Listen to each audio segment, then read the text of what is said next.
Happy Rakshabandhan. সবাইকে রাখি পূর্ণিমার অনেক অনেক শুভেচ্ছা ও ভালোবাসা। আর আমি তো আজ সকালেই চলে যাব ওই বাড়িতে, সোনাকে নিয়ে যাব না। তো সোনাকে নাই নাই করিয়ে এখন আমি পুরো নতুন ড্রেস পরিয়ে দিয়েছি। এই ড্রেসটা জানো কি, চিনতে পারছো তোমরা? এই ড্রেসটা সোনাকে সোনার ষষ্ঠী পুজোর দিন পরানো হয়েছিল, আর আজকেই পরানো হলো। ড্রেসটা একটু বড়, ও এখনও বড়ই আছে। আর এরপরে কি বলো তো, যদি না পরে আস্তে আস্তে ছোটো হয়ে যাবে।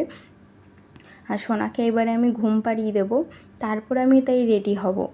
আর ওর পিসিমণিরা তো এখন রয়েছে, তো এই কারণে কোনো অসুবিধা নেই, এখন সবার সাথে থাকবে। সোনাকে একেবারেই সোনাকে নিয়ে যাব সোনার মামার বাড়িতে, একদম সোনার মামা ভাতের দিন, ঠিক আছে? আর আমিও কিন্তু এই প্রায় 1 বছরের মাথায় আমি আজকে বাড়ি যাচ্ছি, তাহলে ভাবো কীরকম আনন্দ হচ্ছে। বাট সোনাকে নিয়ে যেতে পারছি না।